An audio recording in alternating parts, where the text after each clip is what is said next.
So Sandra Smith, known as the productivity growth consultant, is a seasoned public sector professional with over 25 years of experience navigating change, creating impactful training programs, and driving growth through transformation.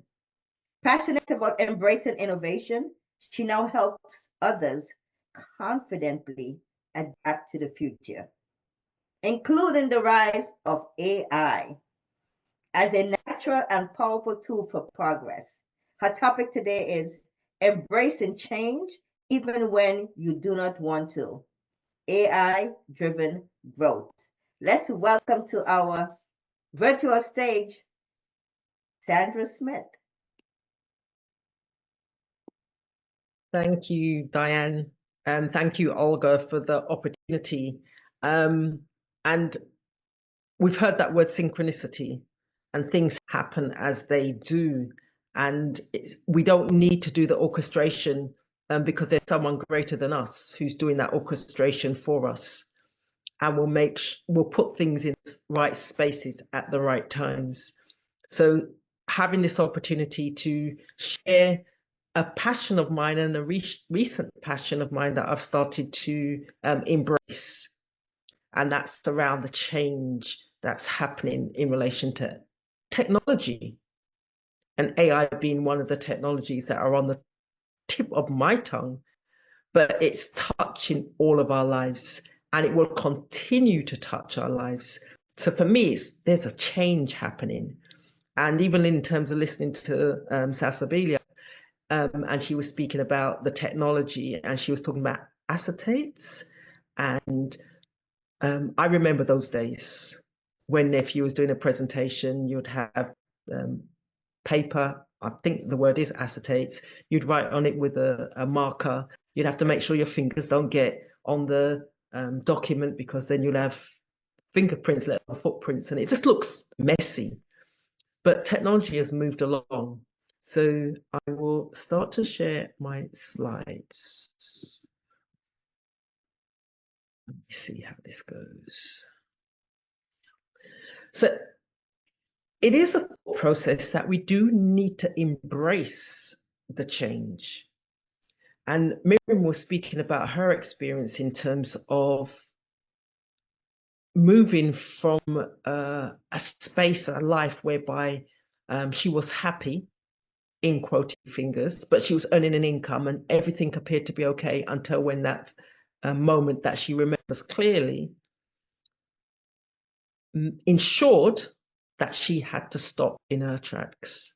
Sasabilia spoke about her experience that ensured she had to stop in her tracks and make that, and Miriam used the word pivot, and Sasabilia in more than one occasion ended up doing that pivot. And change is about pivoting, but it's having that courage to adapt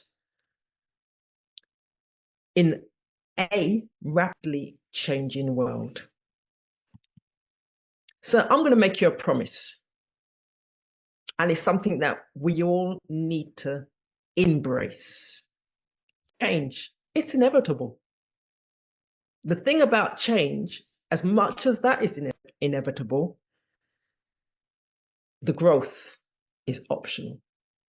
Some of us will make a conscious decision that we will change. Some of us, as Miriam spoke about her son, helped her with moving outside of and growing. He was her pivot in that respect. Sasabilia spoke about her growth in terms of family, in terms of the experiences with her brothers, and not necessarily understanding at the time that those cards and that game would help her to grow at a later date. So as Diane said, I've worked 25 years in the public sector. I've designed and I've developed courses. I've mapped out recruitment for a recruitment selection process for over 43,000 staff. So that they were then ready for a new recruitment system. They could handle the change. They could to some degree, make the change as seamless or as painless as possible. But the question that I ask, and on reflection, I think to myself, why is change so hard? Why does it feel so hard?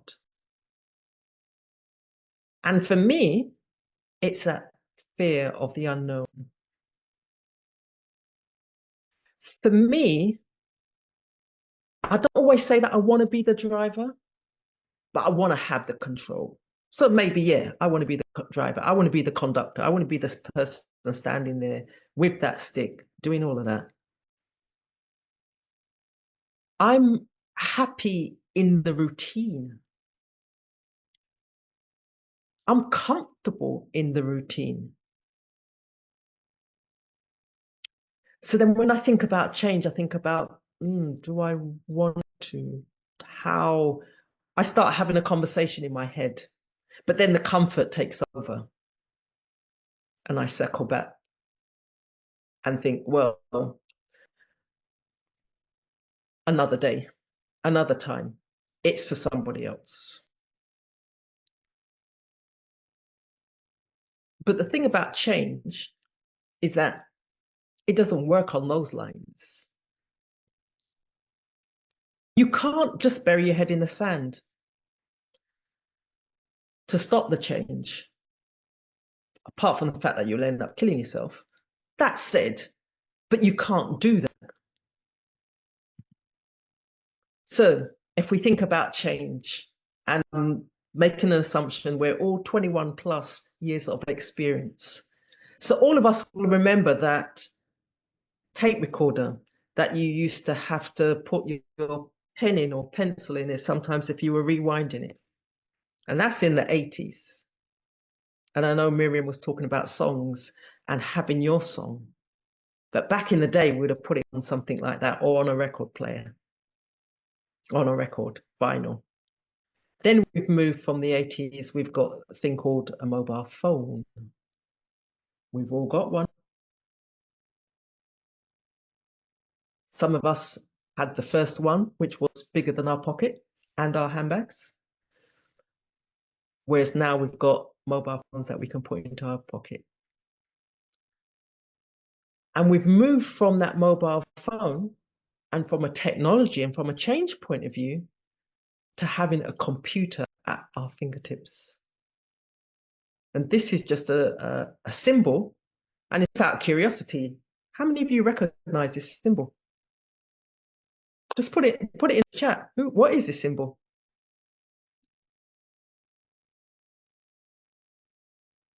Let's just see what's happening in the chat. Oh, I can see where I'm going to go wrong on this one. So for those of you who don't know, that's a symbol of Chat GPT and AI. So we see symbols. So you may see a symbol on a car and you recognize automatically what kind of car.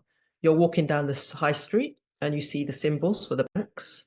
This is going to be a symbol that we're also going to recognize regardless of where we are and what we are doing.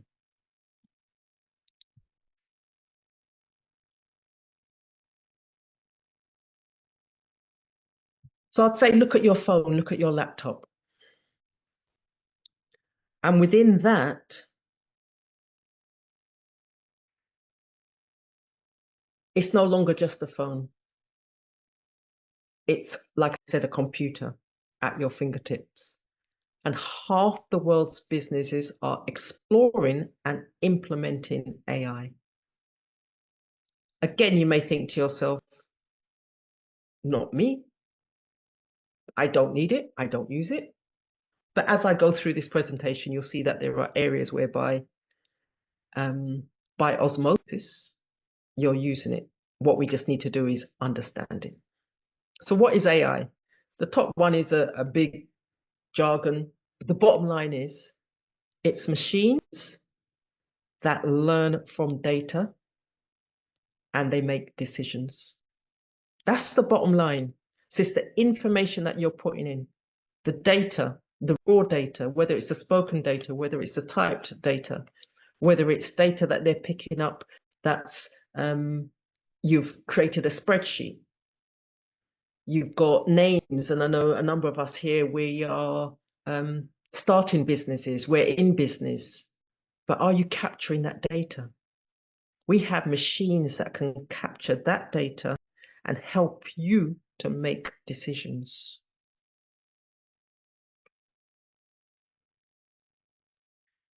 So the question is, how is AI transforming businesses?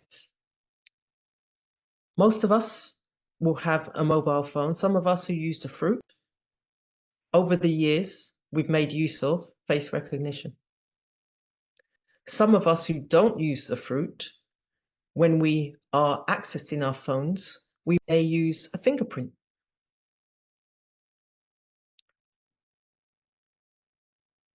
When we go onto our social media, Amazon, Netflix, they tend to use AI when they, I was going to use the word selling us, but when they're suggesting content.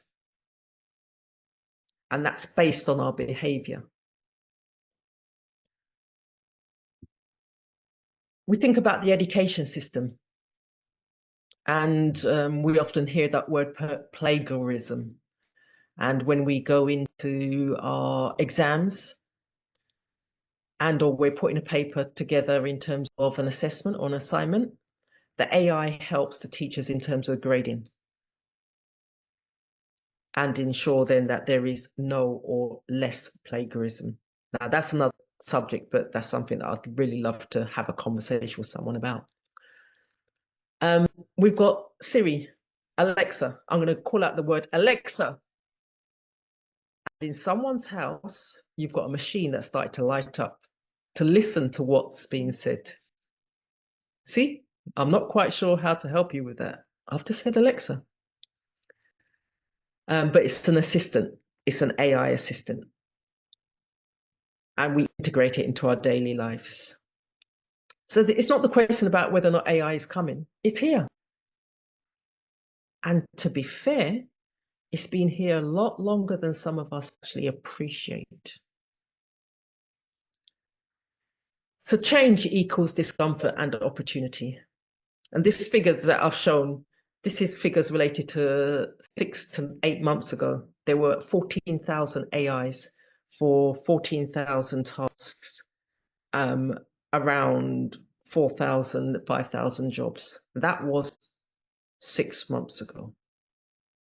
Now there's 35,000 AIs.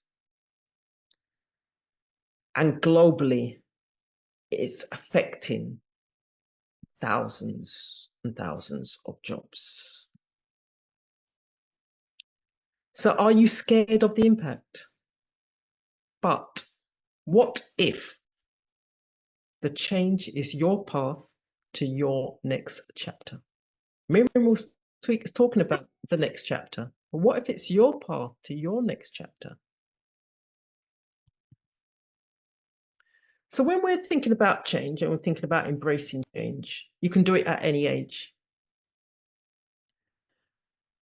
You may think to yourself, okay, I enjoy the convenience of having a book and turning the pages. But change will give you the opportunity of doing it electronically, having your book on your tablet. It will also give you an opportunity to listen to that said book. So you may be someone who drives distances during the week, and your car can become your university in terms of the change.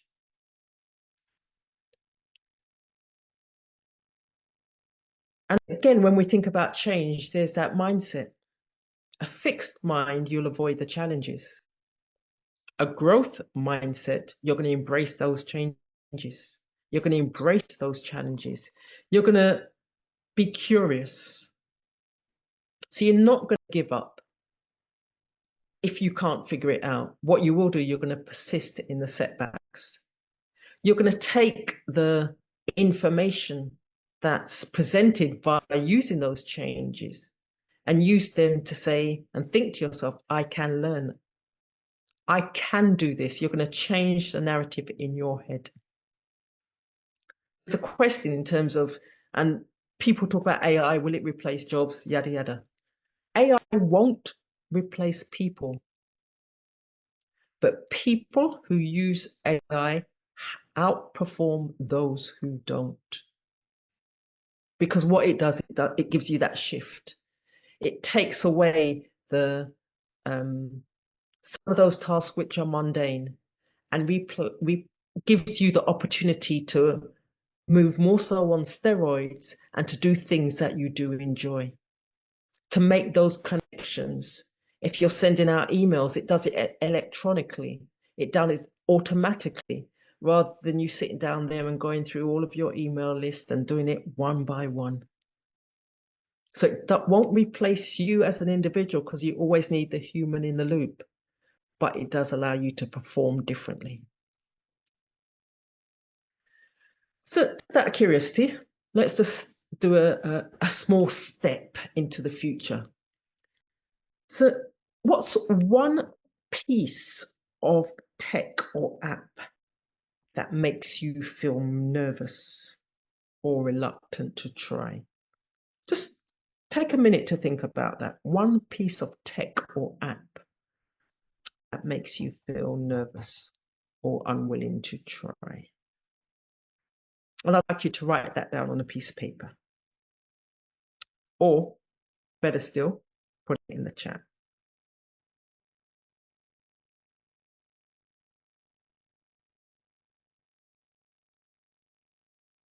Have you had a chance to do that?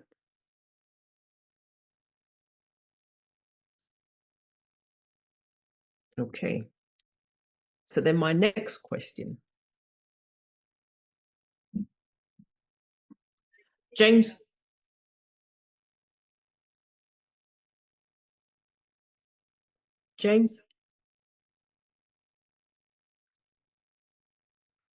speaks about changing the narrative. In order to change the narrative, sorry, I'm going to need to cut this down.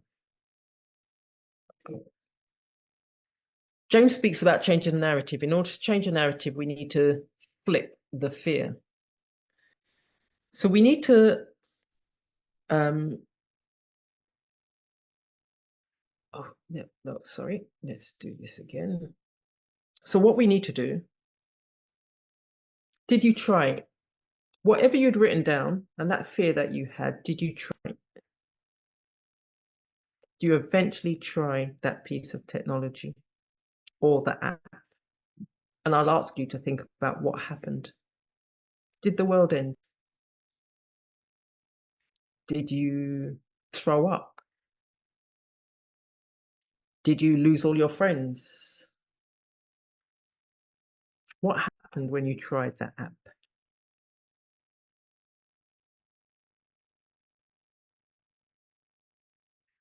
Or, better still, did you feel comfortable? Did you get comfortable with it? And what did you learn?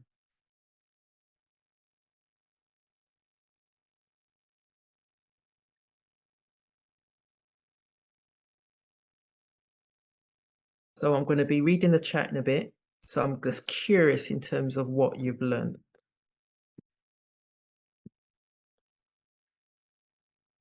My third question to you.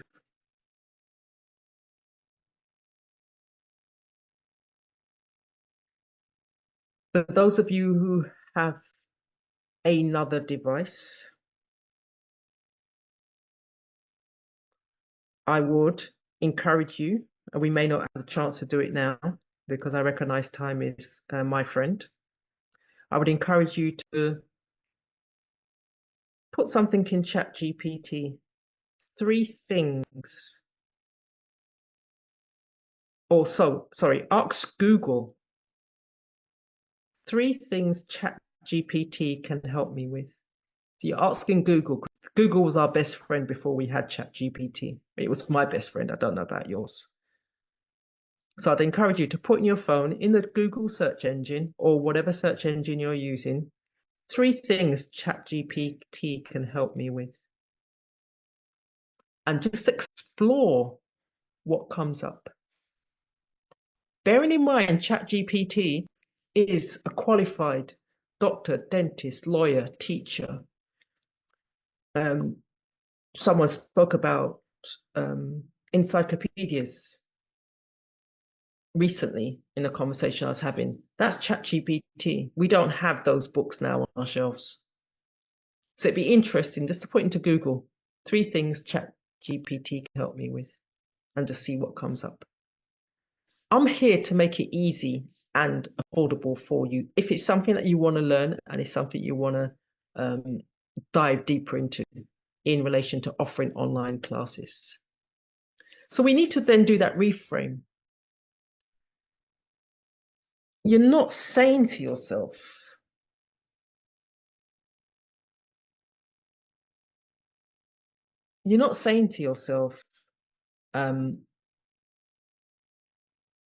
I can't do. Instead, you're saying to yourself, I get to grow. So again, Miriam's mentioned the graveyards being the richest places on the planet. What legacy do you want to leave? What opportunities do you want for your next chapter? So let's future-proof you. I'm here to make it easy and affordable. I offer online courses. You can book a complimentary call with me. We can have a conversation. You do not have to leap. And that's the thing about change. It's not about leaping. It's about taking just one step.